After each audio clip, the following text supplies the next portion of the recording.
It's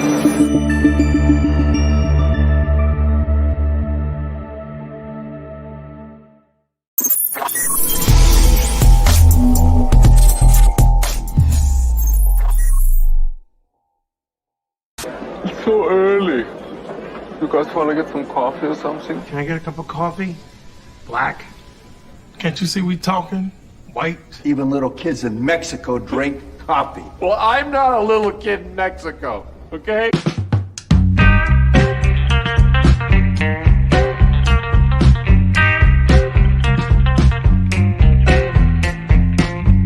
That is the best coffee I've ever tasted. A damn fine cup of coffee. You want a cup of coffee? No coffee.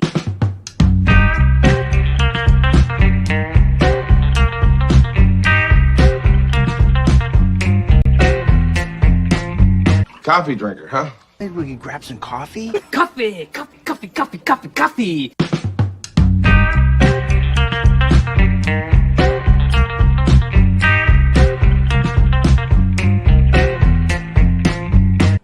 God damn, Jimmy. This is some serious gourmet shit. Me and Vincent would have been satisfied with some freeze-dried Taster's Choice, right?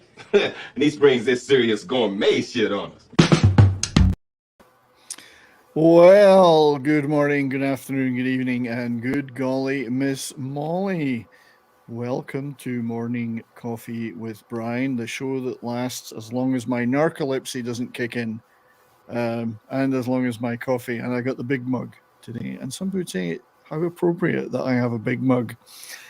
So, cheers. So a big, warm, fuzzy hello to everyone watching on YouTube, on Rumble, on Facebook, and especially on KGRA Digital Radio, going out there into the ether. We're perhaps being viewed and listened to by aliens right now, and we don't know it. You never know. But then that would mean they were very close if they could hear us live, so, which is another topic in its own right. So, just good morning, John. How are you, sir? I'm doing great. Just and you were ready for the huh? You're ready for the big one. Yep, tomorrow.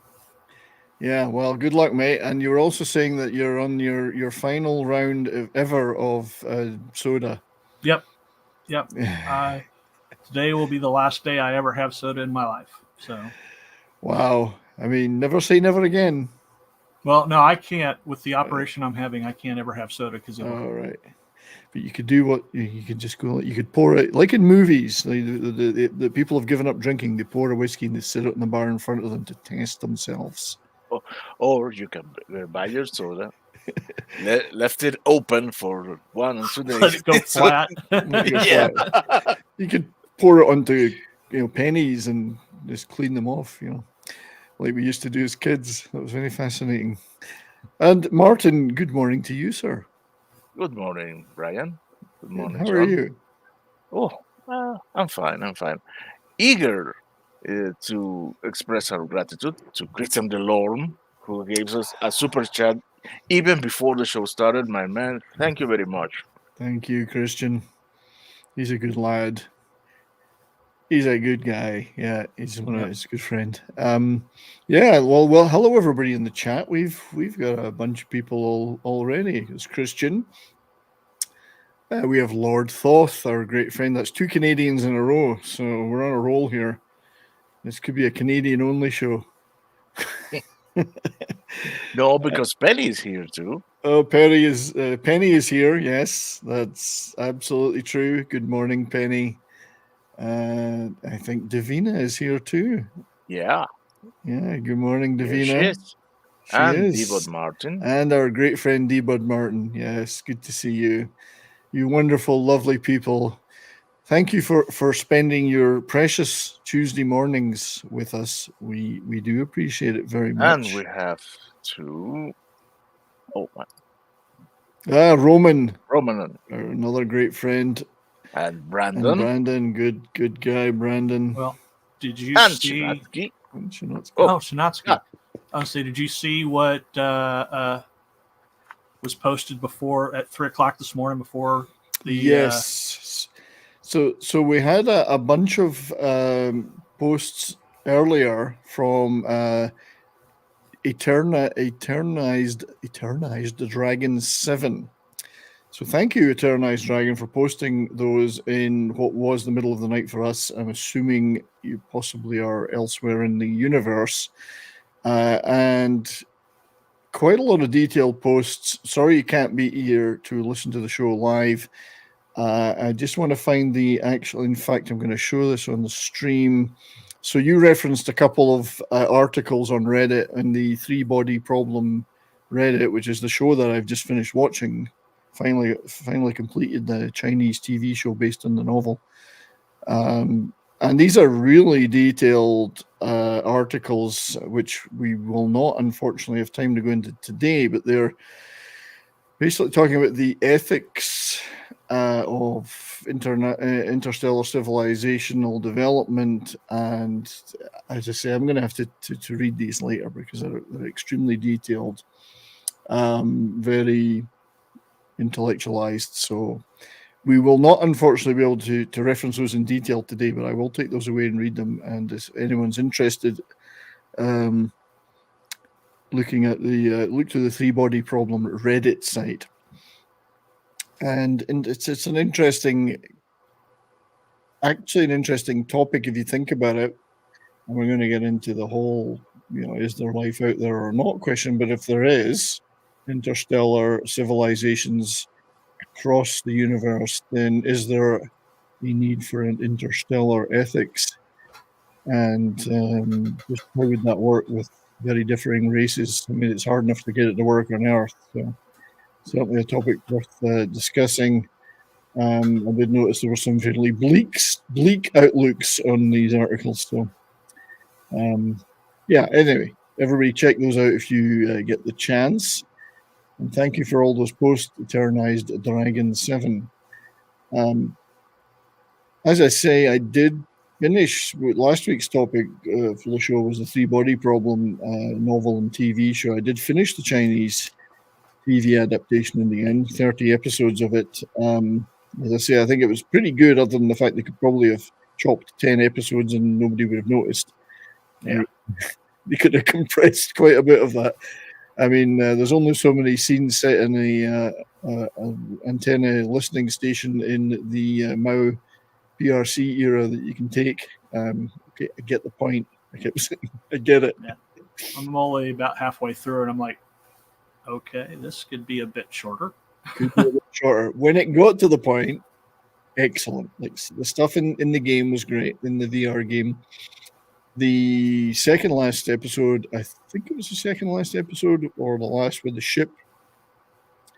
I don't know if you're at that point. Yeah, no, I'm only about halfway through. Yeah, there's some stuff involving the ship of the bad guy that's sailing through the Panama Canal, and they got to take this guy and his gang out. So, but I mean, it did say faithful to the novel, and it was only the events of the first novel. The second novel in the series is called The Dark Forest, which is very relevant to what we're going to talk about today. Hey, Dragon Roos, good to see you. So I'm hoping they will go on and make a second one, and maybe decide to make just 10 episodes instead of 30. I don't know. Watch the next one be 45. It'll probably be 45. I mean, at least when I was watching it, I could flip through the short adverts pretty quickly.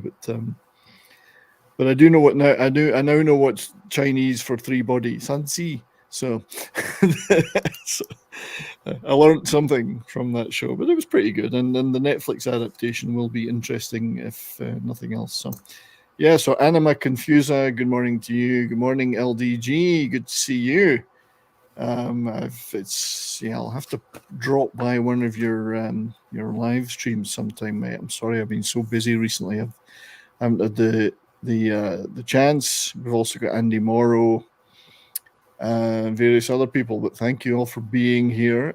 So today's topic is one of these. Again, I like to bite off things that are bigger than I can chew, as Gary would say. And it's the Fermi Paradox. So it's one of these subjects I've been fascinated with all my life, since I was a kid and got into science fiction and science and space. It's the question of whether or not we are alone in the universe. And in fact, as a kid in the 60s and early 70s, I had imagined that by this time, we would have either detected alien civilizations or they would have contacted us and they would be here already. Now, there are obviously many, many shows on Pop Culture Minefield, particularly UFO Wednesdays, where the discussion is around whether or not they're already here. Because one of the solutions to the Fermi Paradox would be, well, it's been solved already because they're here. We're just not having that truth revealed to us. So I'm going to pretend for the purposes of this discussion that they're not here. Think of it as a thought experiment. They're not here. Nothing's been hidden from us. We are searching hard to detect alien life, and we just haven't found it yet. So, but there are many, many other shows where we can discuss whether or not they are here. If we were to tackle just that one and alone, we'd be here for 10 hours. So, but check out the UFO Wednesdays with Gary and Don Ecker and others. Some fantastic discussions around. Hey, and our KGRA producer Bill is going to Roswell, I believe, tomorrow. So he will be able to report back to us on what he finds, if indeed he ever comes back.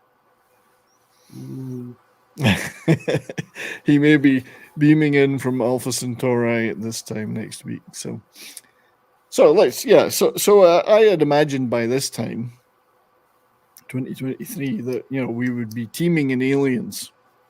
We'd be watching alien television shows and movies, and there would be an exchange of information, and hell, they might even physically be here. Particularly if you're talking about alien civilizations that have been around for hundreds of millions of years, you would assume that they or their robot probes would have made it here by now. So that's what I imagined as a kid. So it's a big disappointment to me that it's never actually happened that we know of, or that we're having confirmed this. And a number, this has been a subject of endless fascination to the human race. So in 1961, Dr. Frank Drake attempted to try and come to grips with working out the probability of how many intelligent civilizations exist in the universe, and he came up with the Drake equation. And certain readings of that equation, and when we learn more about the universe, they tend to refine the parameters of that equation. But certain readings of it give an outcome where there should be many, many alien civilizations. So where are they? Why have we found none? And to address that, the Fermi Paradox exists, which has a number of solutions, but Fermi Paradox stated simply is, if alien life is common, then where is everybody? And if it's not common, why is it not common?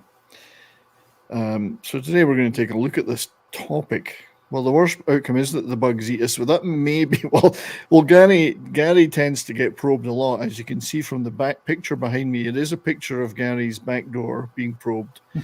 That really is terrible. So aliens, and if you think of South Park Cartman episode, the first thing they're going to do when they get here is they're going to insert some anal probes. So maybe it's a good idea that they're not here yet. So is this a subject, guys, that you've pondered over the years? Oh, yeah. There's one thought I had about it. The reason why, it may be a matter of that faster than light travel is not possible. And if that's the case, we'd all be in our little islands, stuck to our own systems, except for generational ships. That is a absolutely one of the solutions to the Fermi Paradox, and there's certainly a number of those we're going to go over. One is that the universe is really large, and it's exceptionally difficult to not only communicate across it,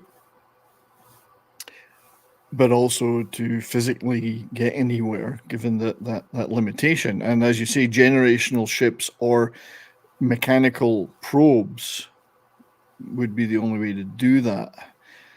But I do want to, I definitely want to talk a little bit about that when we start to get into some of the solutions, because given, let's take our own galaxy as 100,000 light years across, there's some interesting conclusions can be drawn about that, especially when you consider an AI or mechanical successor to a biological life form that wouldn't care about how long it takes to get somewhere.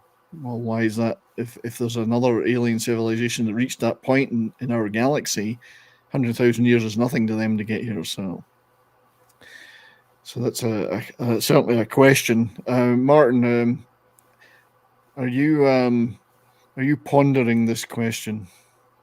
A little, yes. Yeah. I was thinking that, faster than light is not possible because of the laws of physics, but you can circumvent those things and achieve the same result without resorting to raw speed. And sometimes I feel like we're like take a medieval guy and try to diagnose your Wi-Fi connection. You get me? Because I do. we're talking about some problems to which some other civilization has a possible technological solution that we cannot even dream of as of yet. Well, absolutely. I mean, there's so much more that we don't know than we do know. I mean, we're at that infancy stage in our civilization, if indeed it is the first civilization on Earth. If it isn't, then that means we maybe have destroyed ourselves many times, which is another solution to the paradox. But we're at that stage where there's certainly still more we don't know than we do know, and we'll talk a little bit about I was going to call it Kardashian-ev type civilizations. That would be how big is your butt civilization. And again, Gary would be interested in that. The Kardashian. How bad is your popular culture is the scale, the Kardashian scale. But the Kardashian scale where the output of, we're not even at stage 1. We're not even at type 1, which is using the entire output of a star to communicate. So we think we're pretty smart, but we're in our infancy. As long as the aliens are beautiful, I have no problem. And Shatner would agree with you, I believe. Kirk would agree, unless they're anthropophagus. Yeah. Martin, I'm going to switch to the other profile, if that's okay, and the background, because I do want to play a little clip. We may lose our background. Oh no, it's there. Because I do want to play. There is one possible reason that we've not been contacted by aliens, or we've not contacted aliens yet, and it's alcohol. Whiskey. Scotch? Aye. Would you care for a wee nip of Scotch whiskey? Although, strictly speaking, there were aliens in that clip. So the first thing that I want to take a quick look at is the Drake equation, invented by Sir Charles Drake. No, I'm just kidding. Famous nautical man. So the Drake equation and occasion was Frank Drake's attempt to try and form, because humans love to formalize things. And you look at the Nick Bostrom simulation probability calculation, which we came up with, which we're definitely going to talk about. Because if we're living in a simulation, that would also explain why we're not contacting other aliens, because they're not in part of the simulation. So a number of factors in here, which is, so n being the number of civilizations in our galaxy, doesn't mean there's not others in other galaxies. And I know from a SETI perspective, we've pointed our radio telescopes at Andromeda and other galaxies as well. just in our galaxy alone, which is, I believe, has I've got it written down here. Our galaxy is 400 billion stars, is the latest calculation. It's 100,000 light years across. So, MILF Manor experiment. How many MILFs are in the galaxy? Yes. Quite a few, according to latest calculations. So, our star, our asterisk, the average rate of star formation per year in our galaxy, which we're constantly refining. The fraction of stars with planets, which we've got more information about now than we used to, given our extrasolar planet discovery techniques getting better. Still very much in the infancy of that, because unless they're a certain size or they occlude the star that they're circulating in a way that we can detect, we don't know that they're there. But currently, most stars that we've been able to determine so far have some form of planets around them, albeit gas giants. The average number of planets that can potentially support life per star with planets. So that's a tricky one. Yeah, because the planet has to be in what they call the Goldilocks zone, which Yeah. is the distance from the star that warms the planet enough for there to be liquid water. Yes, so that would be liquid water being, we Well, believe, the yeah. necessary solvent for life. Well, not anymore. Do we need to talk about the Goldilocks zone? Because the possibility that Europa has liquid water behind a crust of ice. Well, that's So true. if you have if the planet is its core is hot enough, you could have liquid water without being the Goldilocks zone. Well, you got to remember, gas giants are failed stars. Yep. And so if that's the case, then there's a chance that Europa is effectively in that mini systems Goldilocks zone. Plus, the reason why Europa has liquid water is because of the gravitational pull of the planet constantly flexing Europa. Yeah, and so this does lead though to that's just a calculation of the number of planets that can potentially support life. So the fact that you maybe necessarily don't need to be in the habitable zone does increase that, but it doesn't mean it's going to support intelligent life or life that can manipulate technology. Yes. Which is the next two parameters, which is the fraction that can go on to support life as opposed to those that possibly can. But then the fraction that can go on to support intelligent life follows that. So it could be that single cell life and very, very simple life is common in the universe.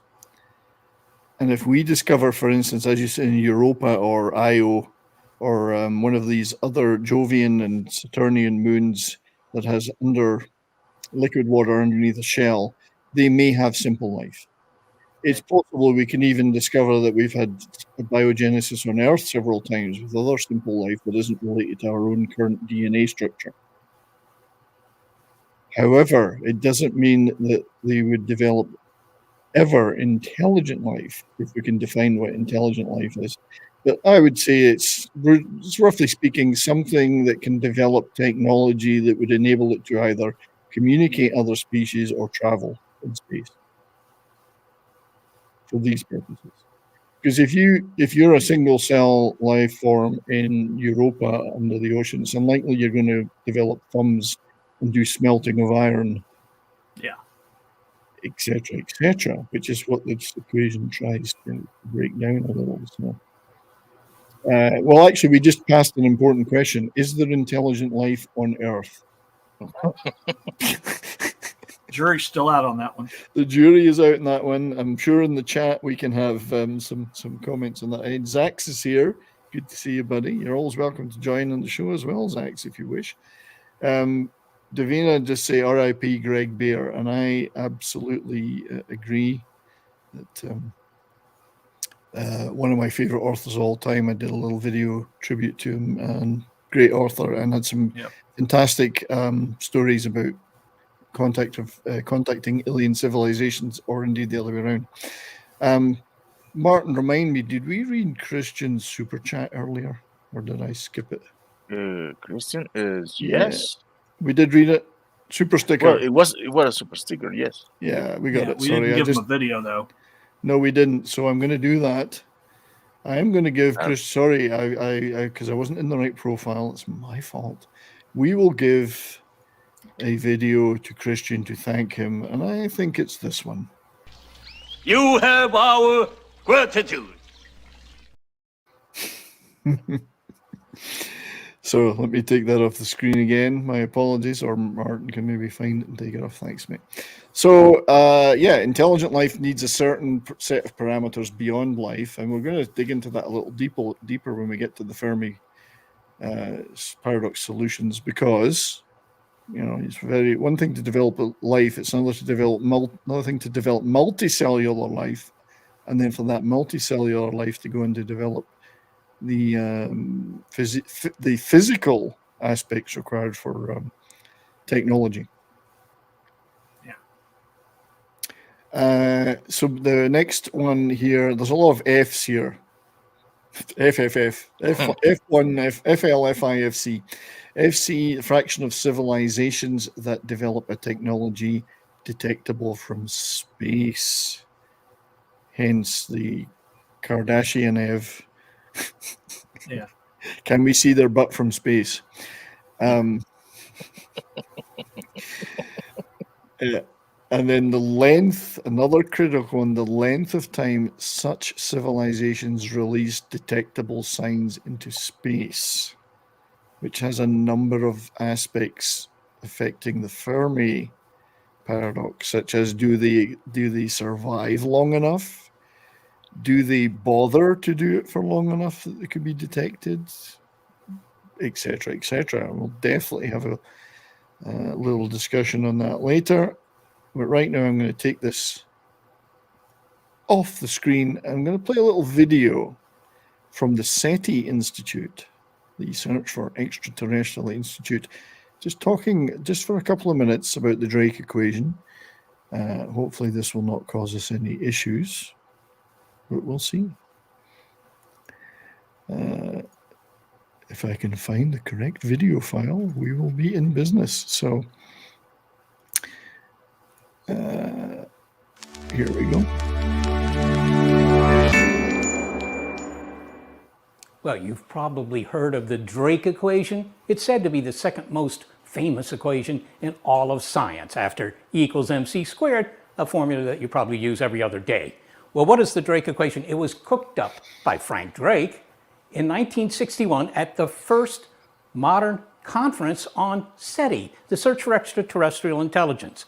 He needed an agenda for the meeting. That's what this thing was. And he wanted to put it in terms of, well, how many societies are out there that are broadcasting signals that we could pick up? I mean, how many societies are out there in the Milky Way galaxy that are producing detectable signals that are going through my body as I stand here, going through your body as you sit there and watch this, okay? And it's very simple. It's like computing the number of students at Stanford University. You might not know, but if you knew how many freshmen were entering every year, you could multiply that by the length of time they stay there, typically 4 years, because most Stanford students are pretty good and they don't flunk out. All right, so that's... The fact that he thinks they're pretty good is his own personal opinion, by the way. I may have some comments on that. What the Drake equation uses as its logic. So what it is the first 6 terms are how many societies that have transmitting capabilities are produced every year in the galaxy. And we'll just multiply that by the length of time they keep the transmitter turned on. What are those first 6 terms? Well, the first term, R star, that's just the number of stars that are produced every year in the galaxy on average. They have to be the kind of stars that could have planets with, you know, with life on them, but then that's probably 99% of all stars. Okay, but then you multiply that by the fraction of those stars that have planets. Then you multiply by n sub e, and that's the average number of kind of Earth-like planets per average solar system. Okay, what fraction of those F sub L develop life? What fraction of those develop intelligent life?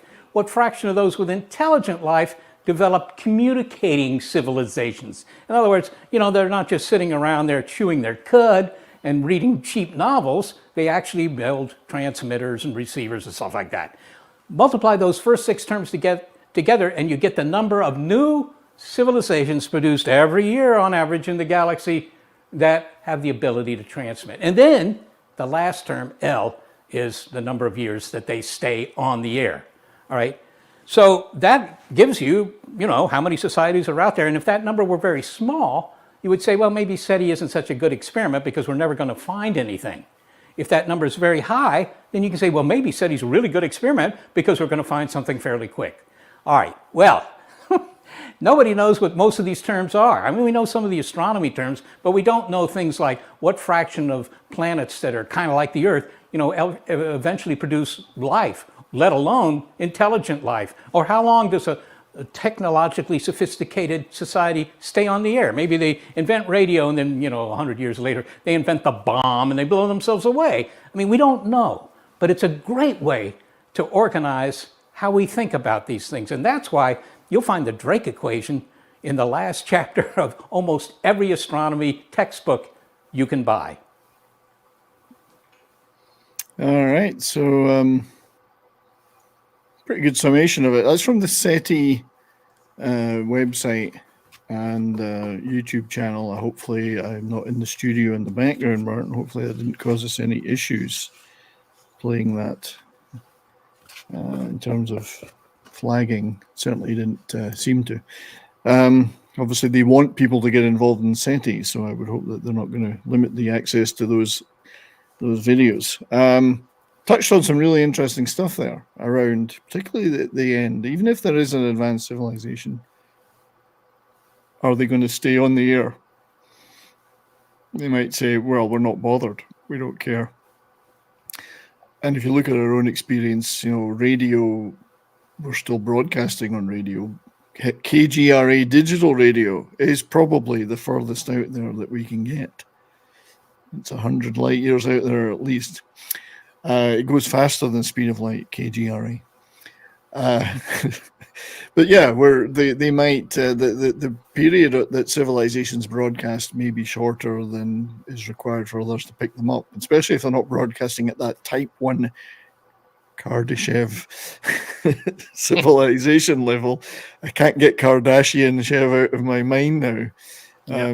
You know, it takes a certain strength of broadcasting to be picked up. I mean, look at the difficulty we have in receiving signals from our probes. That we've taken a lot of time and effort to try and improve that over the years, and it's great. But these Voyager probes, for instance, are the furthest out. It's very, very faint. These are tiny, faint little dots against the background of all the radiation in the galaxy. So. Well, you go out so far, it just gets washed out by the background radiation.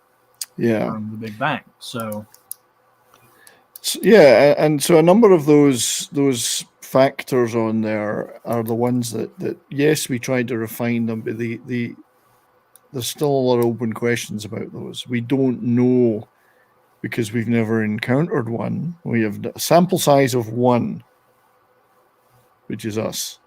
And even that's a pretty dubious sample. Sample size of 1 to say that intelligent life, sentient intelligent life can develop in the galaxy. We got 1. Unless we find 2 or 3 more, we can't, refine that. So there's so much we can do with the first half of the equation. The latter half is where it starts to get interesting. So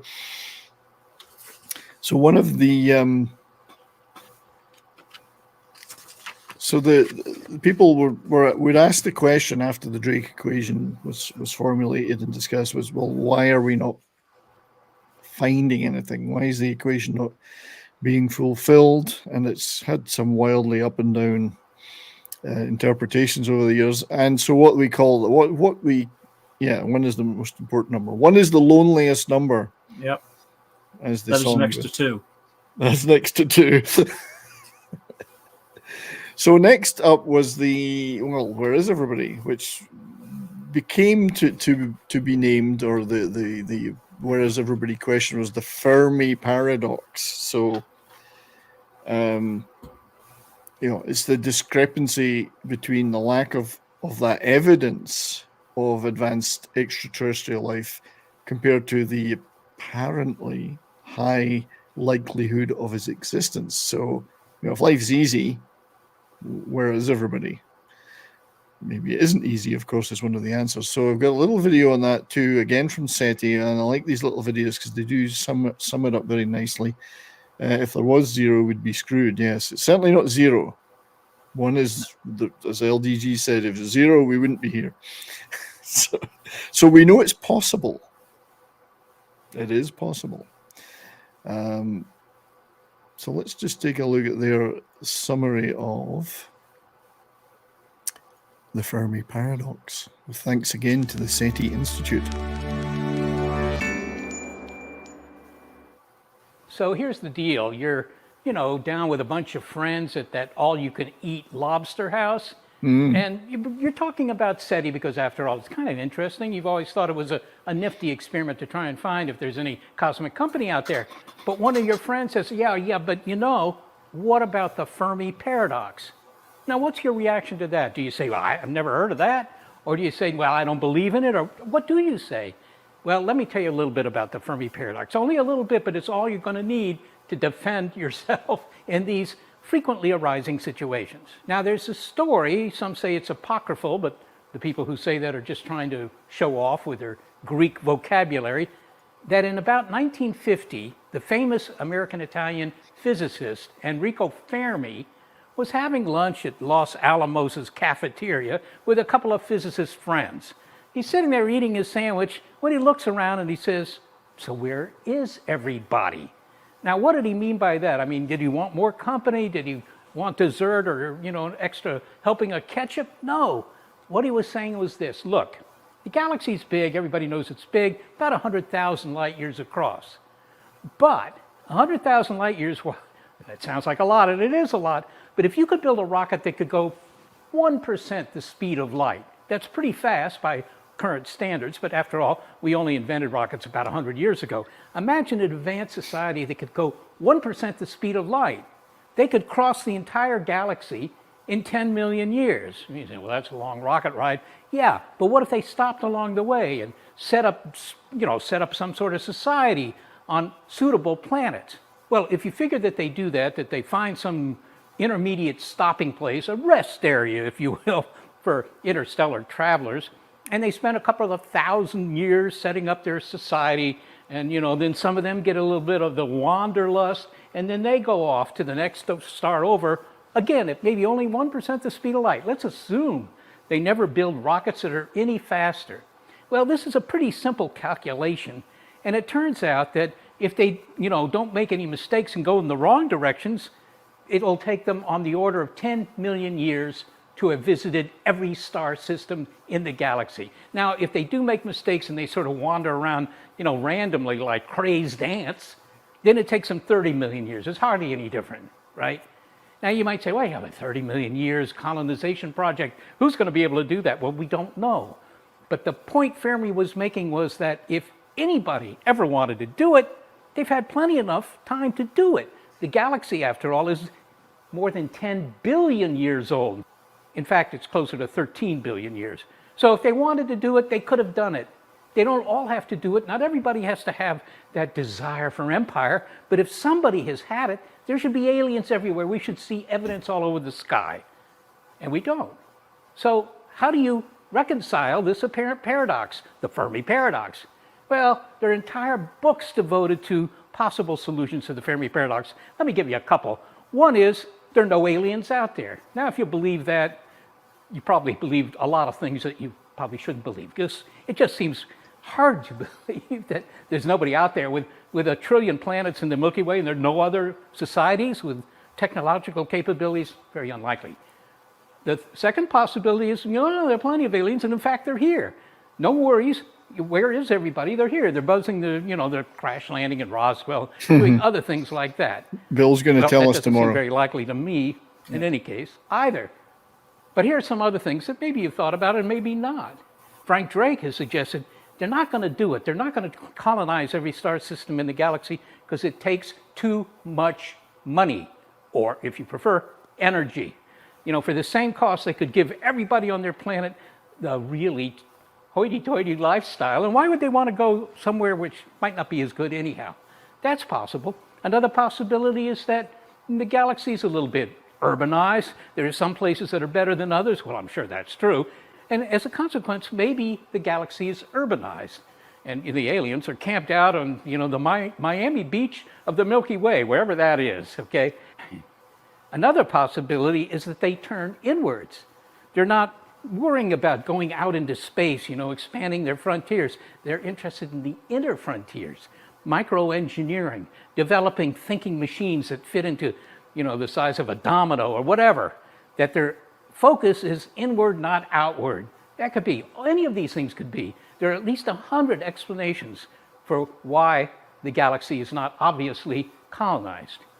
But the real power of the Fermi Paradox is to say, yeah, okay, maybe you don't believe this, maybe you don't believe that, but are you sure that your reason for not colonizing the galaxy applies to everyone? And that's hard to believe. So the Fermi Paradox still has some currency in science circles, and perhaps it should. On the other hand, for me, it's kind of, it's an argument that doesn't go anywhere. Having said the Fermi Paradox, you know, maybe you ruin the dinner party, but you can't really decide what the correct answer is. And from that point of view, I think the best thing to do is look for the aliens instead of arguing about whether they might or might not be out there. So some interesting stuff in there. I tend to disagree with his conclusion that we should stop thinking about it and just look for them. I certainly think we should look for them, and we are looking for them.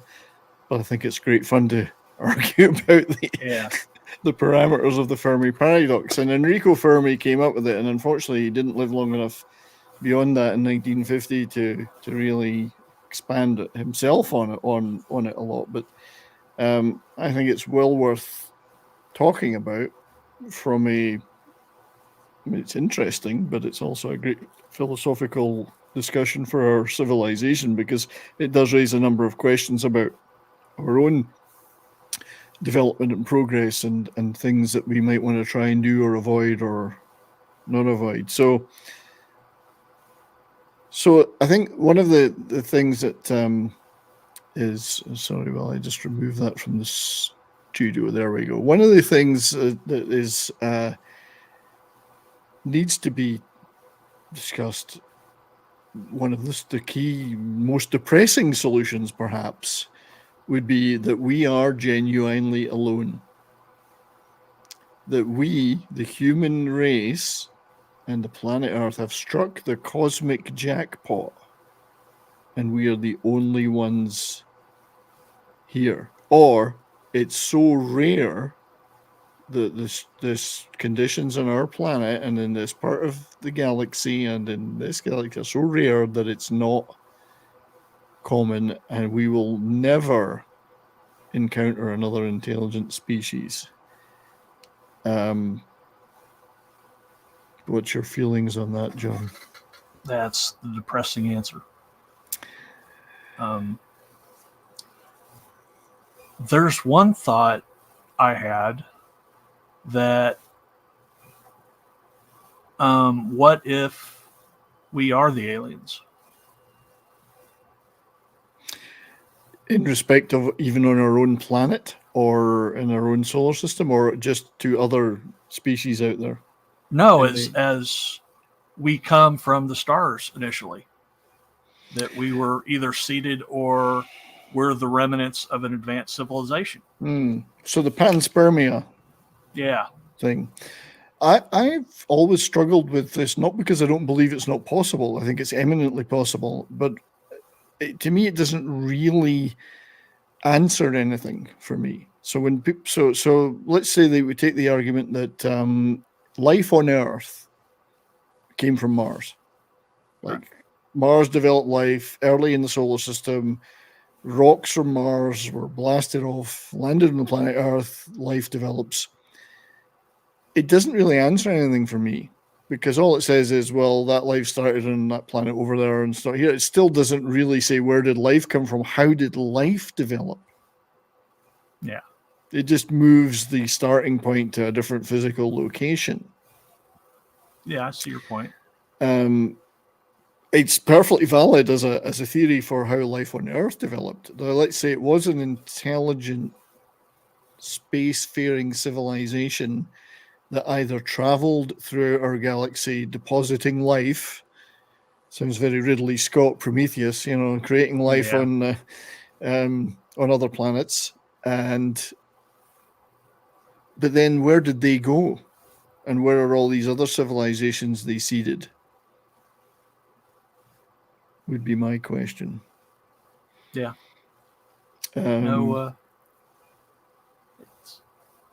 It's hard to answer questions like that when we don't have any of the all the facts involved. Yeah, because that's kind of a biogenesis discussion. Which is a great discussion. Yeah. So yes, we may be the aliens. That's true, but that still means that there should be others out there, because they wouldn't just come to Earth and start life. And they would, like the video there, they would have traveled and stopped throughout the way. And where are the traces of those other civilizations, unless they all failed, which is a Fermi Paradox thing, maybe. And that goes back to then, why are we so special on Earth? Is life fine-tuned on Earth? Well, there's an argument that says the life in the universe is fine-tuned for life, or this universe, given the things like the charge on an electron and other such physical parameters that makes it just so that matter can coalesce, that certain reactions can occur, that things don't just fly apart or dissipate or implode, or there's a lot of fine-tuning in the physical parameters. Yeah. But if that fine-tuning exists everywhere in our universe, then that should imply that life could arise elsewhere, not just on planet Earth. Now, what are the conditions on Earth that make it so special? Well, we're in that habitable zone of our star. We have a M-class yellow star, which is fairly long-lived and fairly stable. Yeah. Whereas a lot of like the red dwarfs that we found, which are probably the most common stars, I think Proxima Centauri is one of them that's near us. They do have planets around them, but they have very difficult conditions for the development of long-term life. Yeah. I believe. So you're talking about solar flares and radiation, tidally locked planets where one side is blasted with heat, the other side's freezing cold. And that gets back to the what does it take for... I mean, they may have simple life. Yeah. But what does it take for intelligent life that can manipulate tools, create radio telescopes, spaceships? Hard for them to do that. So we're in a particular class of star and a particular distance from it, which makes it look really good for us. That doesn't mean that can't be replicated in billions of places in the universe. We just don't have evidence yet that those stars exist, those planets exist around those types of stars. Yeah. So it would be kind of depressing to think we're alone, though. Yeah, very much so. Yeah, and a lot of people, I mean, I let's take my dear lady wife, for instance. She's like, well, why would you even want to worry about that? And I wonder, I mean, the chat, do you guys think we're alone? I mean, is that really the root solution to the Fermi Paradox that it's us? Because that would be kind of depressing, and also leads to a lot of other questions around creation and so on. I don't want to get into a religious discussion particularly. And for me, it'd be more the simulation question. Theory, yeah. Like, the reason we don't see other life is because it's not part of our simulation. Although the fact we're in a simulation implies there's at least one other intelligent species because they created the simulation. So yeah, it's interesting that we're having this discussion without any form of alcohol or drugs. Yeah, yeah. Martin, how about you? Do you think we're alone? Do you think we're alone now? Absolutely not. No. I don't think we are, and that leads to the a secondary solution to the Fermi paradox is that the universe is very large. So we're certainly not alone. Simple life is common in the universe, and from that there have been many instances of intelligent life have arisen, but they're just so damn far away from us. And the universe is so long-lived that it's way too difficult to get that contact. Yeah, it's a possibility. Another possibility is that the circumstances which allows intelligent life to develop is so rare, you only get 1 or 2 per galaxy. Yeah, and that in itself is a fairly depressing thought, because you might as well effectively be alone then, because you're not ever going to be able to contact them, at least not for 30, 40, 50,000 years longer. It may be possible one day. I mean, we're not going to physically be able to travel to places like that in a hurry. Even if we can get up to, as he said, 1% of, let's see, you can get up to 10% of the speed of light, it's still going to take you millions of years. Yeah. The same for any transmission back and forward of communication, whatever form that would take. And you would have to have that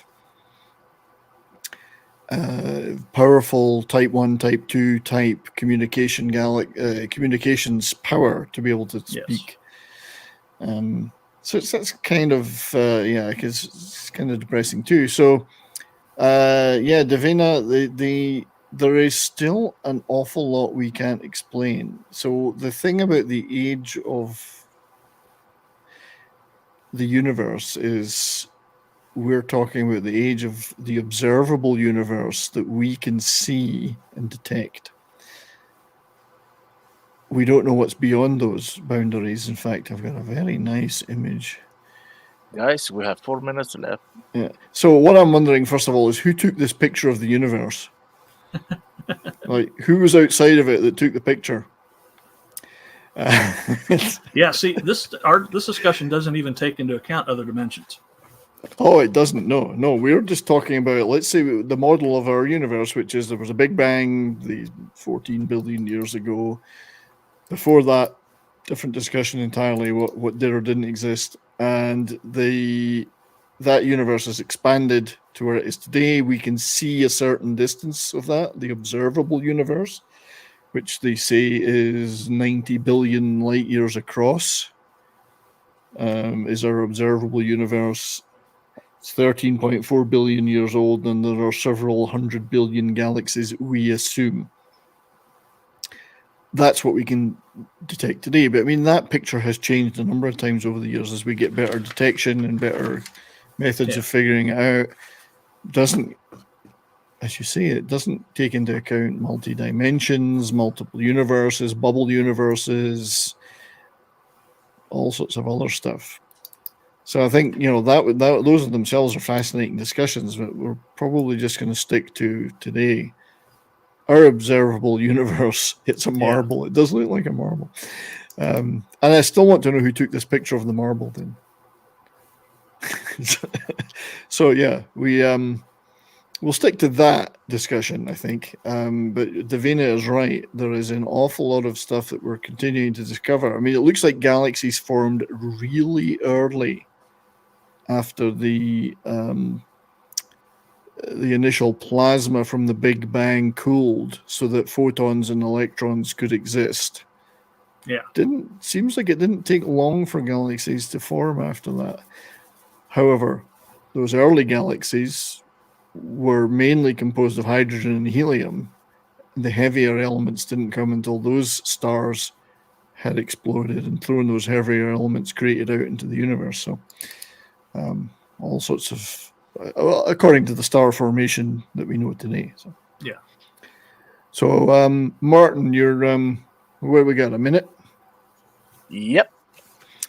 So anyway, when we come back from the break, we will start to dig into some of the other solutions to the Fermi Paradox. But I don't think we're alone. But I think it is very possible that the distances involved and the power required to communicate is significant, and we haven't reached that yet. But we'll definitely dig into that. We'll dig into some of the other solutions that we perhaps are early in the game as a civilization. Complex life is very hard. Perhaps we're in the dark forest where people really don't want to talk because there are bad people out there. Yeah, we don't understand the quantum effects astronomically yet, other than the fact we have spooky action at a distance where photons traveling from other galaxies can basically modify their behavior in the past depending on how we observe them on Earth, which blows my mind. So yeah, lots to discuss. Hi guys, this is Gary from Pop Culture Minefield here on KGRA, and we're leaving for our first break. I hope we survive. A birthday without her mom, an anniversary without her husband, her wedding day without her dad. These are the days when military families feel it most of all. The loss of their soldier, their sailor, their airman, their Marine, their Coast Guardsman. Families never forget their loved ones lost to war or illness or suicide. Families never forget, and neither do we. We are TAPS, the Tragedy Assistance Program for Survivors. We provide resources, support, and comfort to heal the hearts and meet the needs of grieving military families, all at no cost to them. Your generosity can make an enormous difference in the lives of the families of our fallen military heroes. Our military families need to know they are not alone and they are not forgotten. Show them your support at taps.org.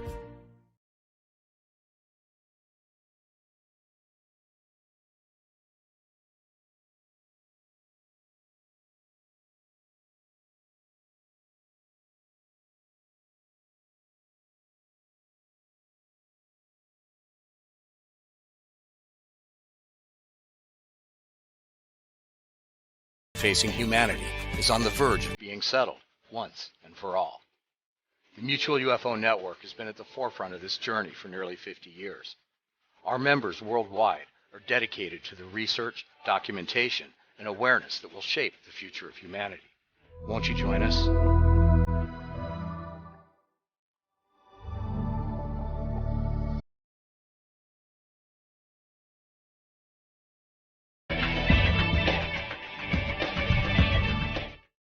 Hey members, the new KGRA DB app is now available on iOS and Android devices. Gain on-demand access to any KGRA DB programming. Download any show directly to your mobile device to listen or watch on the go.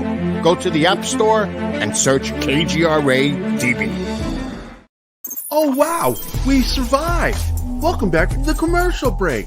Now for some more Pop Culture Minefield on KGRA. Always love listening to Gary's voice on that. Yeah. It's so... But yeah, hello. Well, welcome again, everybody that's out there watching on YouTube, Facebook, Rumble, and on KGRA Digital Broadcasting, KGRA Digital Radio.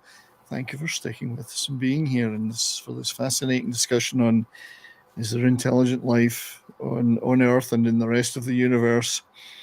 The Mutual UFO Network, as advertised there, is obviously exploring those topics all the time in detail. So check that out.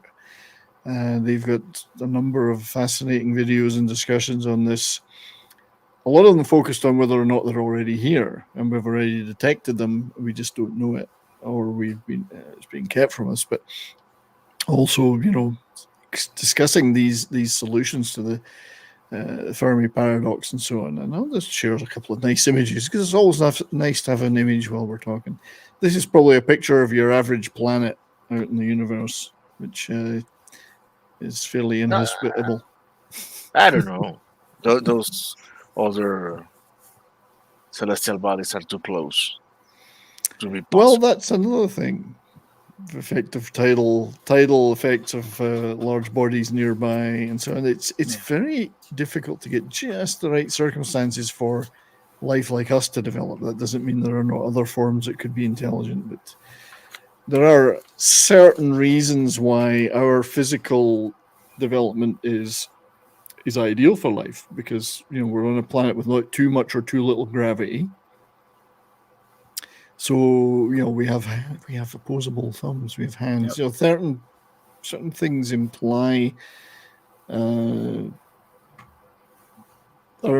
to be good for the development of technology. You may have intelligent life without technology, like say dolphins are an example on our planet, or elephants and other creatures that appear to have a lot of reasoning capability and sentience, but they are not as. The dolphins are not going to smelt metal, we don't think. Although they might be keeping it from us. So it's not really a definition of intelligence, but it's the ability to communicate with other intelligent species across large distances. That's probably what we're counting on. Again, who took this picture of the Milky Way? I want to know how they got that. Why are they not sharing how they do it with us? So let's get into some of these more. I did want to say hello to some more people in the chat though before. So PJ maybe was here. I had to leave.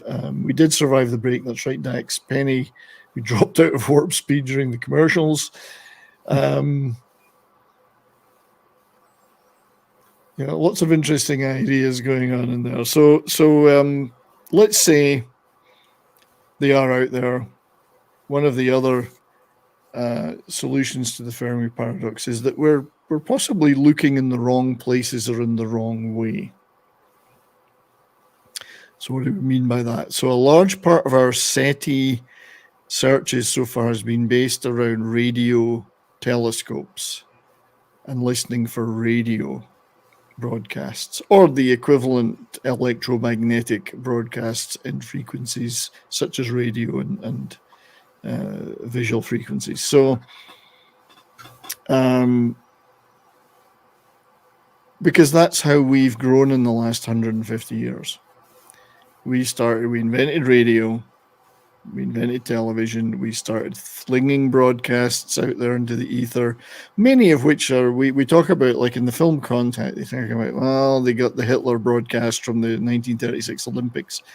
Yeah. Possibly, but those signals were actually fairly weak in galactic terms. So it's which is one of the limitations of radio broadcasting. Unless you're directing a signal directly at someone with an enormous amount of power, it's extremely difficult to hear it.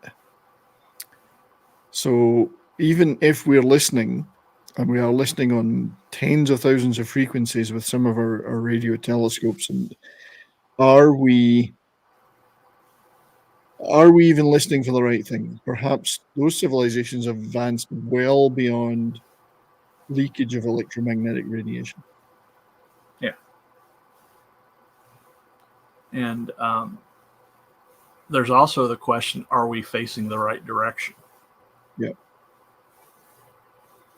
Well, that's right. Yeah, there's a lot of places to look, isn't there? Yeah. And some of our more recent SETI efforts have indeed been able to map the sky and listen into larger areas with more frequencies.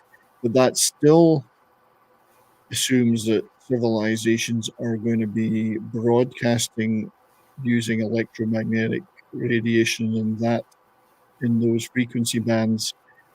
And the hydrogen line is the one they always talk about, because everyone that's advanced would know about that frequency. Yeah.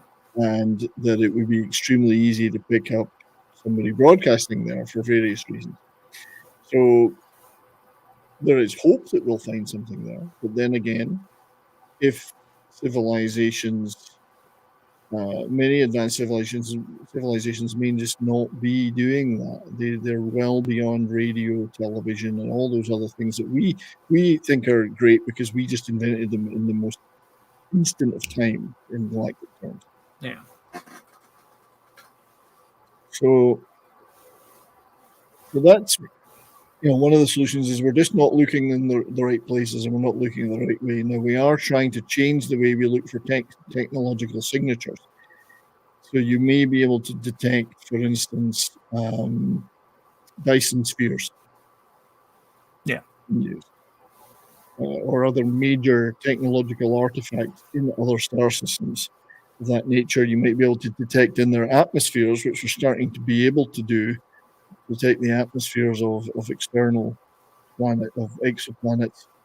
You might be able to detect the effects of technological advancement in terms of gases and so on. You can certainly detect the possibility of life, given certain compositions in the atmospheres of those planets. If it's life as we understand it, not as we know it. Going back to the communication aspect, what if they don't communicate vocally? What if they communicate with pheromones? What if they communicate with colors? Yes. Well, I think even in our species in our past, we believe there are certain humans who couldn't see like the color blue or similar things. That's a cultural misconception. Is it? Yeah. Go on. I'll go for it. Yeah. We wouldn't know though because we can't ask. We can't ask them. They're gone long ago. Yeah. Okay, so that one may not be true. Absolutely, I didn't know that, but it's forms of communication could be very different. It could be like the bugs in Starship Troopers, Yeah. Which leads to its own set of solutions. So we could be looking in the wrong place, we could be looking the wrong way, or it could just be that life is extremely different on other planets, and they are not going to be, we're not looking for the right type of communication. There's suggestions that if we really want to communicate with people in other stars or even in other galaxies, you're going to have to use that type 1 star power and communicate using things like gravitational lensing and use different formats of just don't use radio. Radio isn't the way to go at all. So yeah. There's another subject which is fascinating, which is the whole abiogenesis thing. So the leap from single cell life forms, which may be very common, certainly very common on Earth, and if we find them in other bodies in our own solar system, we know that that's common.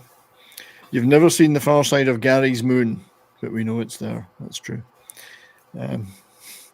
So nor we want to. Nor do we want to. So the that leap to multicellular life may be extremely difficult. We're still not entirely sure. Well, nobody's entirely sure how the chemical components that create single cell life became what we would describe as life. What is the spark that caused them to be self-replicating and what we would call alive, as opposed to just a set of chemical reactions. But the multicellular life thing is extremely difficult to do. It's taken 4.5 billion years on Earth, we think, to get where we are today. Unless there's been multiple biogenesis on Earth over the billions of years, which is could be very true, but it's still taken a long time. And then beyond that, there was the oxygen barrier, where the initial life on Earth, oxygen was a poison. It would have been seen as a poison to it, and then that changed, and that barrier Earth became oxygenated, and then life flourished. A different type of life flourished beyond that. So all these things point to the fact that maybe complex life is difficult. So, you know, those are all the rare earth type things. You know, conditions are right here. That those conditions are very rare, etc., etc., which leads to, well, there's just not that many civilizations that survive out there. But the other things, now we're getting into the great filter stuff. Yes. Let's say life is common and multicellular complex life is common in the galaxy. Again, why are we not seeing an awful lot of it out there so far? It could be there are a number of reasons that life doesn't last long enough to get to the point where civilizations can speak to each other. So now we're getting into the filters. What are those filters? There's multiple examples of those. So one would be civilizations that develop technology are not mature enough, do not mature enough intellectually to avoid destroying themselves. And if they destroy themselves in a relatively short space of time, and a few thousand years is a short space of time, it's the blink of an eye in galactic terms, they're not around long enough to communicate or to have signs of their existence available. So I think that's an interesting discussion, because there are a lot of people on Earth would say, well, we're probably going to destroy ourselves, whether it be nuclear war or even just not destroying ourselves, but just the conditions change on Earth that would cause our destruction as an advanced civilization. And that could be as simple as massive solar flares or enormous volcanic eruptions, tectonic plate shifts, things that would, and massive changes in the climate, and nothing to do with necessarily our own efforts and mankind, but just things that happen anyway and have happened for 4.5 billion years on the Earth. Massive asteroid strike. Gamma ray burst From supernovas. All of these things have happened before, we think. Cosmic shotgun. And if this is happening all the time in the galaxy, civilizations may be rising and falling in the span of thousands of years, nowhere near long enough to persist to be able to talk to others. Yeah. So that's definitely, Now it's true, we have survived a lot of those things up to now. Our life has survived. But let's say we go back a few million years in the Earth's history. Let's say there was a prior technological civilization on Earth. An asteroid strike would probably wipe out the technological aspect of that and send everything back to a primitive state. Yeah. So you're starting again from scratch, in a sense. I mean, if you look at the asteroid impact that we believe wiped out the dinosaurs and probably 90% of life on Earth, what happened to mammals? Mammals were tiny rodents survived. Yeah. So even if there had been a technological civilization around at that time, gone. Because the conditions do not exist to support it after a massive event like that. Gamma ray burst would be a much harder thing as well to survive, because that's, unless you're buried deep underground and you've got the ability to protect your technology underground, your civilization way underground, you're screwed. Yeah. You're just fried. You're back to single cell organisms again. So that is a theory. I mean, it's a theory. It's a theory. It's one of the filters that may just have may just happen all the time, even on stable planets like ourselves in a stable solar system that is ideally suited for life. We could be constantly screwed. Martin, what's your feeling on that one? I will remain silent. The bottlenecks is Davina, we should get you on this show because you clearly are into Davina this. is dropping some bombs. Yeah. That It's bottlenecks. There are a lot of bottlenecks to life that you have to overcome in order to get to where we are today, which is not bad for a bunch of apes. I mean, we've been to space. We've landed on another body. We've created advanced technology. We've also created the technology to kill ourselves many times over. But we haven't yet. But we haven't yet. That's true. And it's not certain that even if there was a global nuclear war, that would be the end of human civilization. It may set it back many tens of thousands of years, but it may arise again. Yeah.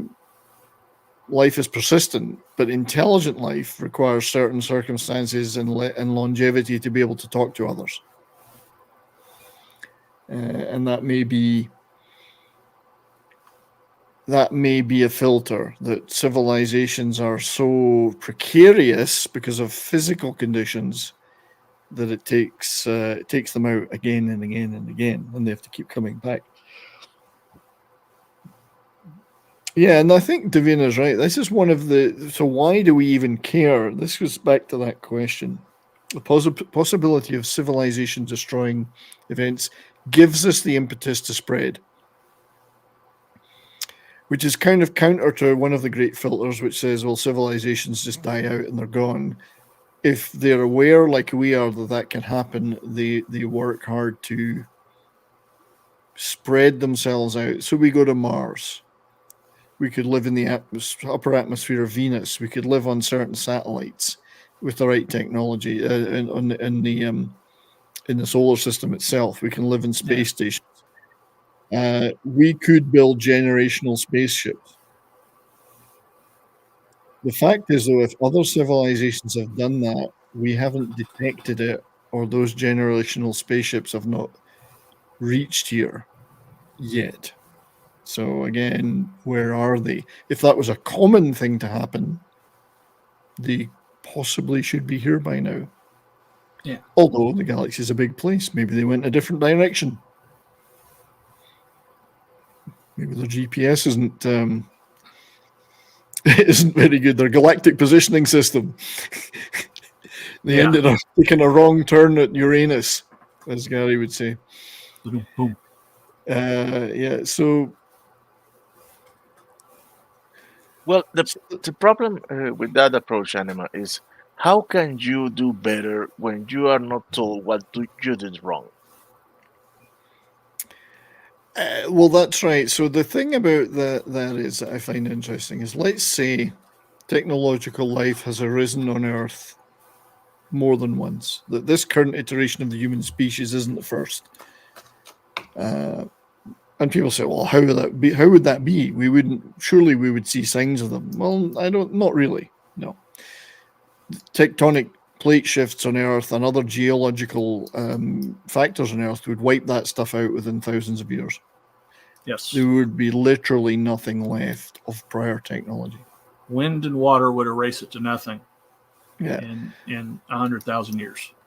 Yep. So the problem then with that is that there's been nothing handed down. If it was like in a video game or a movie where they said, well, we've got an unbreakable container containing our civilizations. I'm thinking of like Mass Effect or something where the Protheans have left something behind that can tell us what went before. Unless they had the technology to do that, we wouldn't know about anything they'd ever done, and we wouldn't be able to learn from those experiences. Exactly. And I'm not sure even today we have the technology to build something like that. Let's call it a beacon. Let's call it a container. you can say, well, we'll stick it in a hard drive and stick that, under the rocks. Well, first of all, those rocks may not be there because of tectonic shift. But secondly, that hard drive would degrade. Yep. Because it takes constant bombardment from cosmic radiation. Yeah. So I'm fairly open to the concept that prior technological civilizations existed on Earth. And the reason we don't know that is because of the conditions on Earth, which are so great for life, but they're not necessarily great for maintaining it over billions of years in an advanced state because of the way we live. So we have to spread out if we're going to have a civilizational memory. We're going to spread out to do it. I mean, the Voyager spacecraft, I guess, would be the best thing, closest thing we've got to something that will last for a long time that says something about us. Yeah.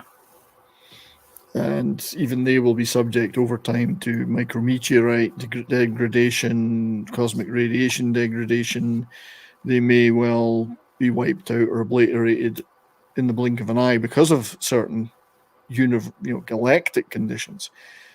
But they may last for 40, 50, 60,000 years. We don't know. Yeah. So I'm not sure we can. We gave the aliens a map to our house. We did. We said, come on in. The water is lovely. Literally.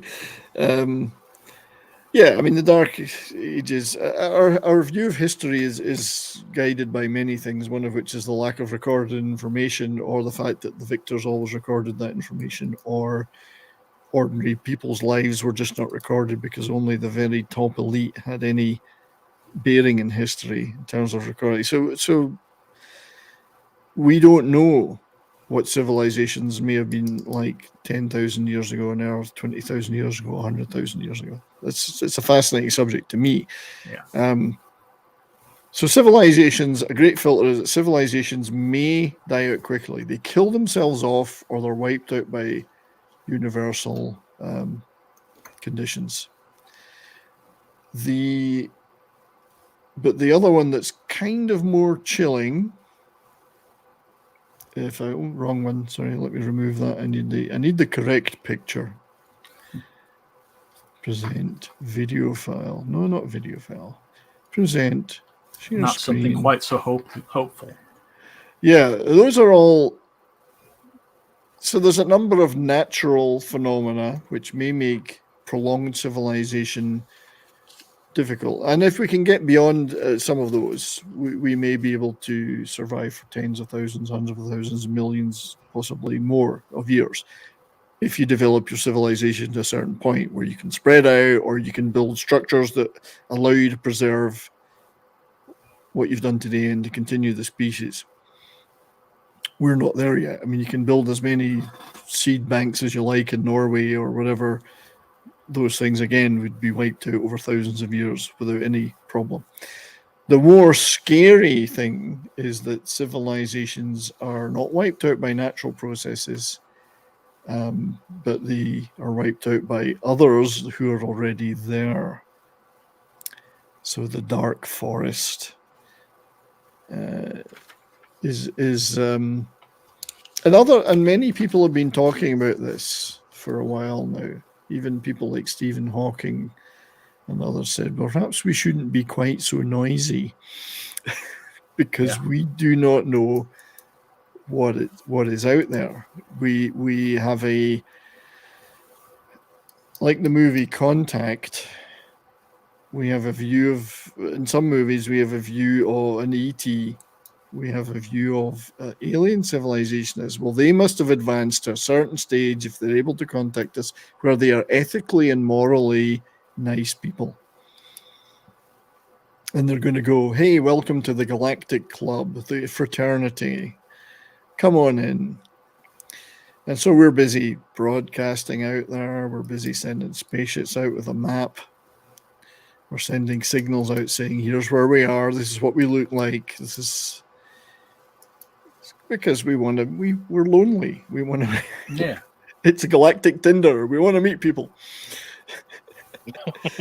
And who knows, if there is a galactic civilization, maybe they put us under quarantine. Well, there's the cosmic zoo. Yep. So perhaps, so there's a number of aspects to this filter. So as you say, one of them is we're under quarantine. The galaxy is very careful. Civilizations that have existed out there for a long time are very careful. They don't want to just let anybody have access to them and their knowledge and so on. Because you don't want immature species who may well disappear in 1,000 years anyway to have access to that stuff. So they're quarantining us. They're not going to talk to us. They're not going to let others talk to us. We're in the zoo. Yeah. They're looking at us. They're watching us. They're possibly even petting us, like in a zoo. But they're like, these guys are these guys are at stage 0. So we know they're there. We're going to keep an eye on them. But right now, don't touch them. This would tend to support those who believe UFOs are already here and aliens are already here. They're watching us. But they're damn sure not going to invite us into the Galactic Club. They're following the Prime Directive. Absolutely. Maybe they are dead. Well, it's true. Well, there's a number of aspects to that we're going to come to. Maybe the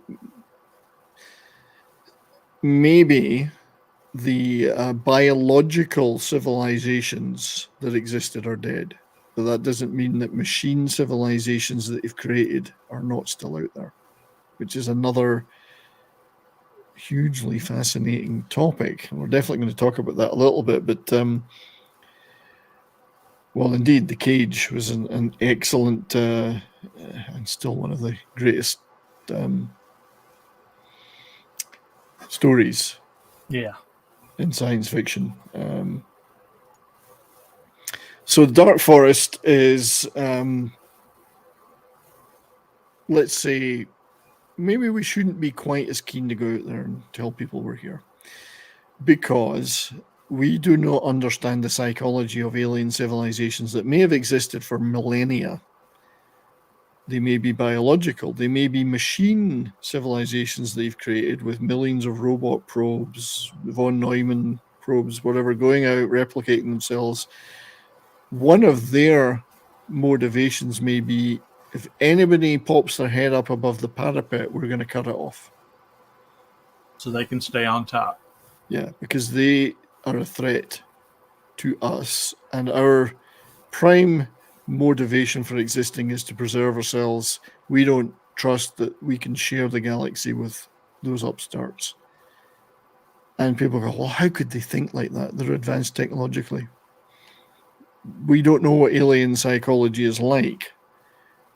We've seen the psychology in the Earth, where there are many people who would wipe out their fellow humans in an instant if they thought they could, just because they think the wrong thing. Yep. Or think something they don't like. So why are we... Even if they look different. Yeah, why are we to assume that aliens are... advanced technological aliens would be... what's the word? Avuncular. They would be nice and pat us on the head and say, welcome to our club. We're going to share everything with you, and you know, we're moral people and we love life, or whatever they may be. No, you know what? We're top dog, and we're going to make sure no one else gets top dog, becomes top dog. Yeah. So they're being wiped. Civilizations that pop their head above the parapet get wiped out.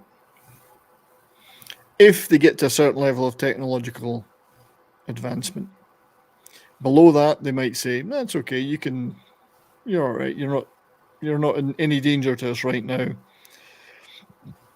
I think Davina's right. I mean, we fought for resources over every inch of our planet, even in the last few thousand years of known civilization, let's say known written civilization, from the Sumerians downwards. Everything has been about resources. I want what you've got. I want to keep what I've got. I want to force you to live the way I do, etc., etc. So why would they be any different? If you're we think they'll be different because they're post scarcity.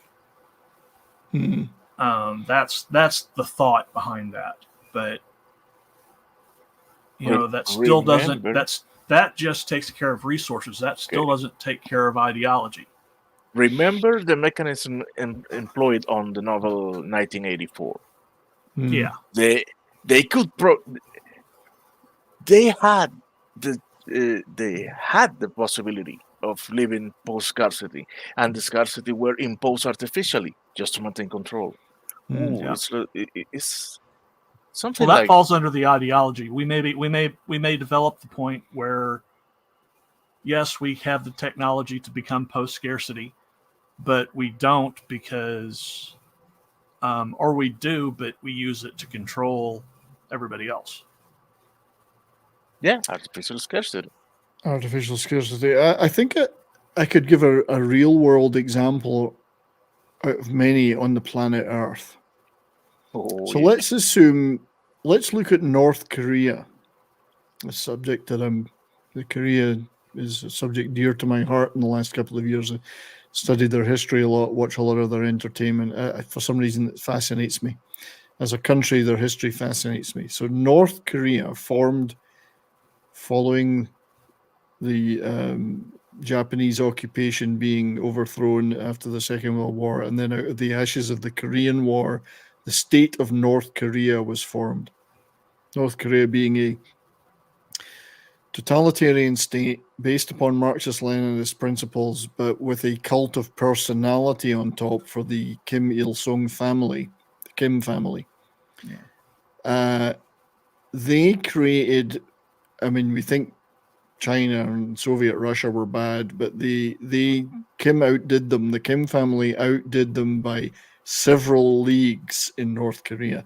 They created the most totalitarian state on earth. Rigidly controlled society, rigidly controlled access to information, rigidly controlled levels that you could be within, etc., etc. Yeah. Scarcity of resources, the cult of personality, the information flow, and their ethos of what a society should be, and their willingness to want to extend that first of all to the south and then across the globe. The Kim family in North Korea really took 1984 to heart, along with Marxist, Leninist, and Maoist principles. Even Mao and the Chinese got sick of them in the end because they were actually so fanatical. Not to say that certain good things didn't happen, because Korea was a poor country and they did manage to industrialize the North for a while and shared some resources amongst their people. But take that philosophy and imagine if that ruled the entire Earth, with no chance for dissent, because there is no, first of all, you wouldn't even know there was such a thing as dissent and dissenting from the norm. Everything would be rigidly mechanized and controlled completely. The ultimate in control society. Take that and then turn it into an interstellar civilization. Yeah. That's where we get the wolves at the gate. Yeah. So it's plausible, and they could be advanced technologically. There was nothing, they did their best to industrialize and create technology, whatever, as long as it served the state and the Kim regime, who are still there today, the grandson of, the original Kim Il-sung. So take that and put it on a galactic scale, with no chance of dissent ever rising to challenge that authority. The ultimate in controlled civilization. And if it becomes spacefaring, what's it going to want to do? It's going to want to extend that ideology to others, either by subjugating them, or destroying them. Now, I'm taking an extreme case there, but there is no reason to suggest that an advanced technological civilization, alien civilization, would not have a similar mindset. It could have a similar mindset. Most probably. It's a biological thing. Well, the open question would be: does the tendency of civilization to live over a long period of time, is it more aided by rigid closed societies or by chaotic open ones? which is most likely to survive over, let's say, tens or hundreds of thousands of years? Well, that's a discussion for another 2 or 3 episodes. And I'm not suggesting that. And I picked on North Korea, but it's okay because nobody in North Korea's got the internet, so they're not going to be watching us. Well, apart from the elites there have everything that the elites have everywhere. It's just a very tiny number of them. I'm not suggesting that kind of society is conducive to existing for a long period of time, but it's probably equally capable of being the one that survives. Let's say for 100,000 years. So if that kind of closed thinking existed in an alien race, not that we can determine their psychology in the first place, or their ethics, as the person that was posting very early on in the thread last night, we don't know what their ethics may be. They may not even have a concept of ethics that matches anything of ours. All that we might know is that the reason things are quiet for us out there is either A, we're not a big enough threat for them to worry about, or B, they wipe out everybody who is a big enough threat. And that could be done by robot probes that have already spread throughout the galaxy, or directed.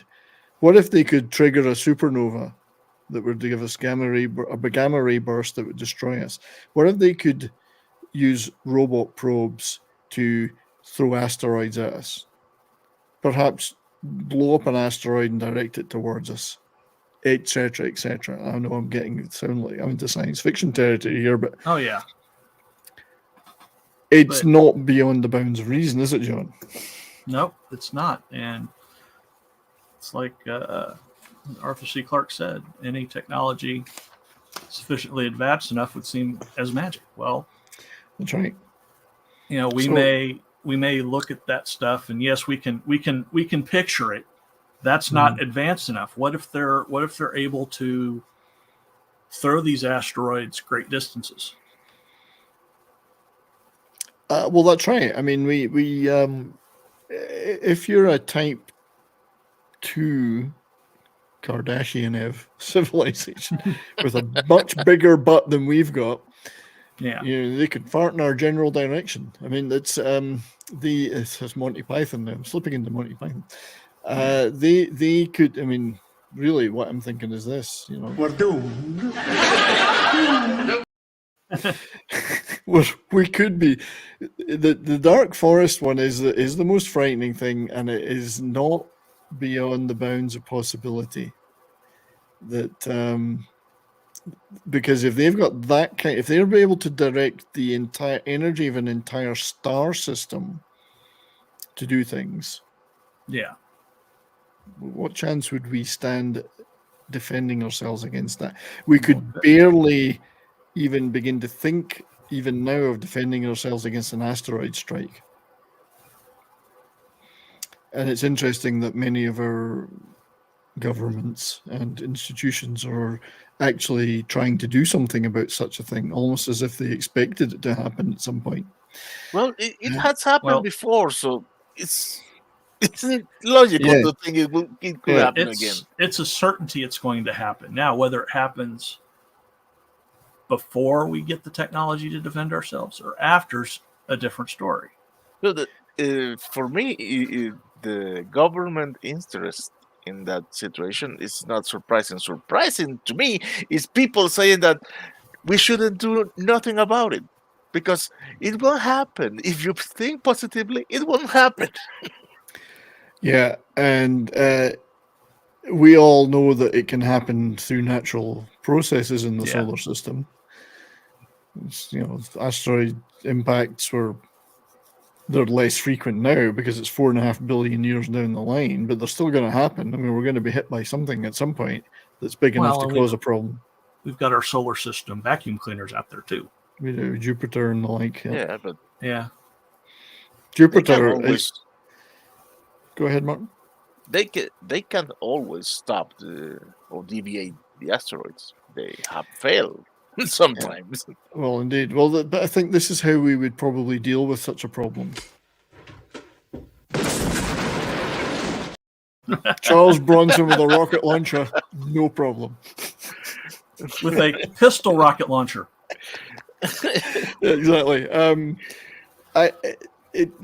That's. But then that goes back to the question of why are we here in the first place? Because our solar system is set up just in the nice way that we have these big gas giants like Jupiter and Saturn, Jupiter particularly, that vacuums up a ton of this shit coming from the Oort cloud and beyond.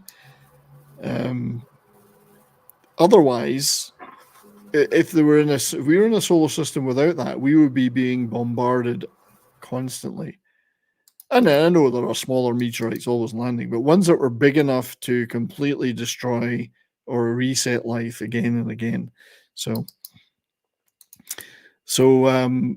I know that we're trying to build defenses against natural ones, but what about unnatural ones that are directed by malevolent alien species? And I must admit, I'm a big science fiction guy, so I'm a fan of this kind of stuff. I mean, stuff like shows like old British TV shows like A for Andromeda, which, we contact aliens, they send us some plans, and the plans are the build an android who then perhaps isn't a good thing to have on Earth representing these aliens, stuff like that. I'm a big fan of that. There's the Starship Troopers type movies where things are not good if we could. Although there's also the cool, like the Forever War, where we end up having a multi generational fight against aliens, which turns out to be a big mistake. We just oops. Or like us and the Turians in Mass Effect, we just happen to have a misunderstanding. Once we go over it and stop trying to kill each other, the Turians had their reasons. Well, they did, didn't they? Yeah, because we opened a mass relay that nobody knew where it was pointing to, and that was a no-no. They were lost against it. But the Turians, they instead of just talk and say, "Hey, please don't do that again." No, they just decided we're gonna fucking kill you. Yeah, but this actually, I mean, I'm only half joking, but Mass Effect is a fantastic series of games, and the universe that's created in it is brilliant, and it does show.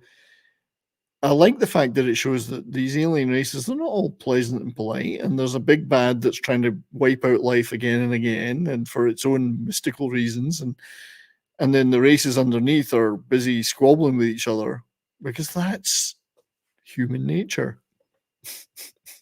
We're going to kill those Turian bastards. Oh, now we've had a few wars with them. We're okay. We're friends now, kind of thing. That's the way civilizations that we know of tend to develop. So I guess it's a familiar view, but I kind of like it. And the alien races in it are all different, and there's some really interesting ones. But we'd like to think that out there in our galaxy, that's what life was like. There's a race of aliens that do this, a race of aliens that do that, and we eventually all can work together, but we've got no guarantee it's going to be anything like that. I think it's more likely not more likely. It could be something like this. Independence Day, where we've got some prime real estate here, and this was the same with the Three Body book and TV show. We've got some prime real estate here. Somebody's going to want to come and take it.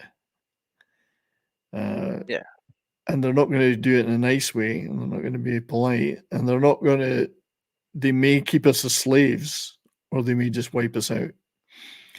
To me, it's a real concern. Now, given the size of the galaxy and indeed the universe, it may be that we are protected from that because of distance. And because other civilizations like that may well wipe themselves out before they get to the point where they're going to come after us. We just don't know. But if there are many Yeah, we need to be, and people are thinking very carefully about. It's one thing to look for existence of extraterrestrial life. Quite another thing to invite them in willy nilly. You know, although we may have no choice. We are so small on the scale that we're not much we can do about it. We do. I mean, Randy Quaid could save us. That's true.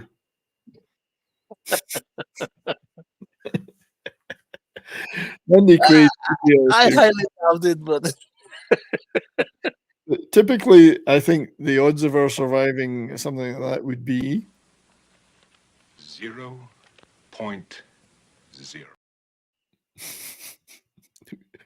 we may well be in them.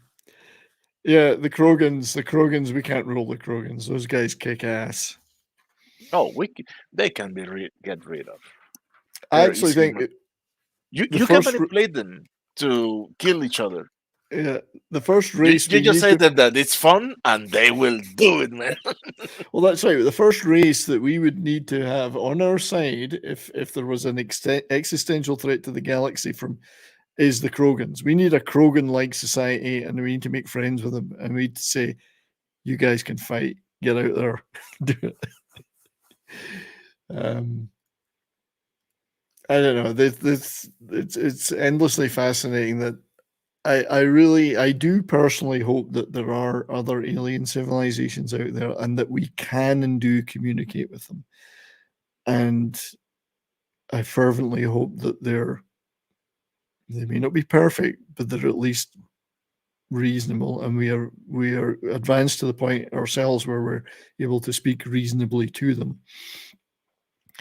You know, if they first contact Earth and the first person they contact Wait, Penny, is your birthday today? Oh, is that out today, Operation Fortune? I don't know, because I did a video about it. She's at the theater for her birthday. It is today? Well, first of all, happy birthday, Penny. And also, I hope you enjoyed the movie. Now, I did a preview of that movie, and I'm going to go see it and do a review because I'm a big Guy Ritchie fan. So it looks like a sort of Guy Ritchie sort of Bondish romp, which Bond-ish, Mission Impossible-ish romp, and I do love that kind of thing. And there's certainly it looks like some great performances in it. I'm a big Jason Statham fan as well, you know. So I like Guy Ritchie, and he's also got another great. He seems to be in a bit of a role because he's got the Covenant coming out soon, which is the Afghan war-related one with Jake Gyllenhaal. That looks really good. Very different in tone, but looks excellent. So hope you enjoy that, Penny. Let us know next time how much you enjoyed it or not. You know. From Guy Ritchie, I just want that. Please give us Rock and Roll 2. Oh God, yeah. Well, I mean, it's got everything I like. I mean, it's got Gerard Butler, that kind of thing.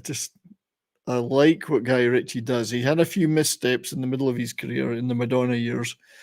Namely Madonna.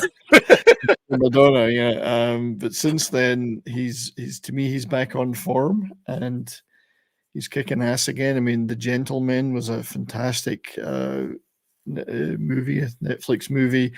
Hugh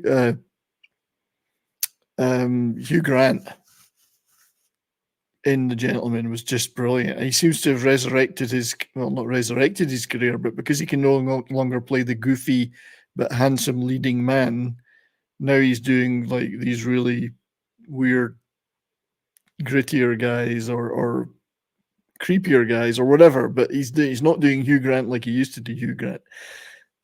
His performance Which is good for him. It is. It's great. He's completely reinvented. So the sleazy journalist in The Gentleman was just fabulous. Really funny character. And he's in this one too. So he's definitely trying different things as an actor, which is great. So big fan of that. I'm looking forward to The Covenant, which is coming out soon. There's a lot of good stuff, I think, this year. Just to get away off the Fermi Paradox topic, which I think we've done an overview of. I mean, each one of the filters we could discuss in detail, but we're down to 10 minutes. Last year for me was a bit of a desert for movies.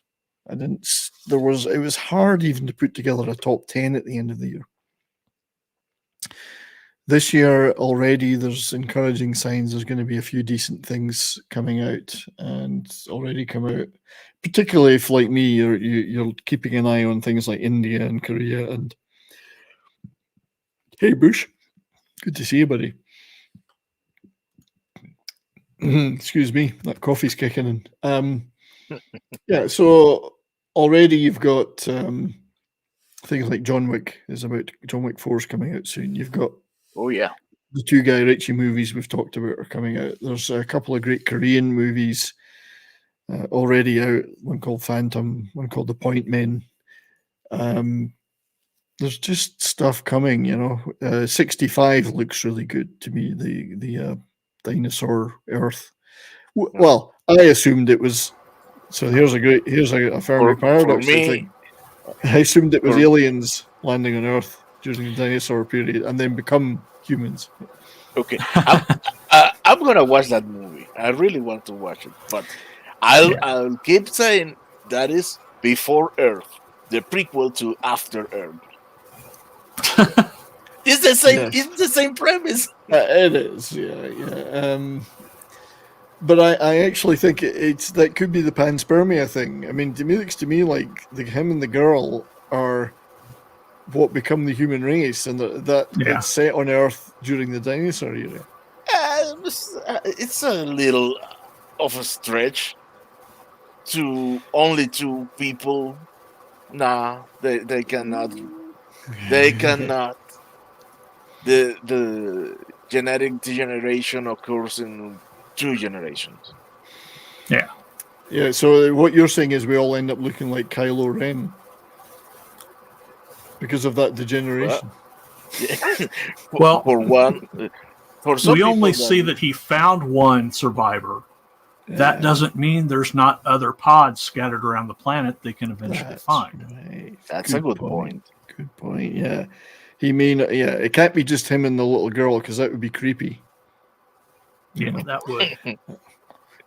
So it's a Hollywood product, so yeah, but it may not be creepy for them. If we're talking about founding a new species on Earth, that would be creepy. And also, I recently went to see Patron, which is an Indian movie. Went to the cinema to see that, and I don't go to the cinema much these days, but I went to see that. It kicked ass. It was brilliant. Shah Rukh Khan, spy action thriller, just awesome. Awesome movie. Check that out when it gets out in streaming and stuff. Pathan. Shah Rukh Khan is possibly the biggest star in the world, because North America he's only somewhat known, but in the rest of the world, certainly in India and Indian subcontinent and Asia, he's a huge star. Yeah. And it's easy to see why, because he's a couple more billion than we do. Yeah. We have 4 minutes left, or 3. Well, I can just talk about how much I love sexy male Indian actors. Oh my God. Korean actors. I mean, so fair. I mean, we've barely. Again, we bite off so much we can chew. We barely scratched the surface with. Is there life out there? Fermi Paradox. There's a million other aspects to it. Life seems to persist. Though that's one thing. It's persisted on Earth. If we find convincing evidence of life on Europa or other places in our solar system, we know that life is probably common and probably can exist under. Not only that, you see all people saying that how fragile life is, and when you study all the mass extinction events, you start to think otherwise. You think maybe life is very hard to get rid of. I think you're right. Once the genesis occurs, it may be extremely difficult to wipe it out, because we've seen single cellular life in Earth can survive under the most incredible conditions, frozen for millions of years, heat vents in the bottom of the ocean, volcanic craters. There's life can survive. Space microbes coming back from space. Oops, that could be dangerous too. But Earth ones that have gone up and come back down again and still alive. It's this single cellular life. If that eventually always leads to multicellular complex life, then life does persist. Yeah. Again, does it exist long enough to be able to communicate with others in a huge, even our own galaxy is huge, you know, even that's just one out of trillions as well. It's the Brian, distances involved. Regretfully, it's time to wrap. Yeah. Okay, well, thanks, John. Thanks, Martin. Appreciate it very much you being here. I don't know, how long have we got, Martin? 30 seconds? Yeah. Yeah. So, just, John, have you got, well, good luck tomorrow, first of all. Thank you. Shall we be seeing you back again soon, or? I should be back Friday morning show. Okay, great. Good. Glad to hear it, mate. Look forward to that, and yeah, best of luck. Martin, have you got any procedures you're going to subject yourself to? Oh, no. Good. So I'm glad to hear it. Anything you guys want to promote, or in particular? Just unfortunately, we're out of time. All right. Well, thank you to everyone in the chat and everyone out there listening on the other platforms like KGRA, Facebook, and Rumble. Thanks to everyone in the chat here on YouTube. You've been very active and saying a lot of very interesting things, which are way beyond my mental level. I'm not nearly advanced enough to understand some of those. You know, I'm barely multicellular. Never mind intelligent. So. But yeah, it's been an absolute blast today. Enjoyed it very much. So hopefully next time, what are we doing next week? Remind me. Can someone remind me? I can remember, but we really need to go. But it'll be interesting. Well, just hit the button anytime you want, mate.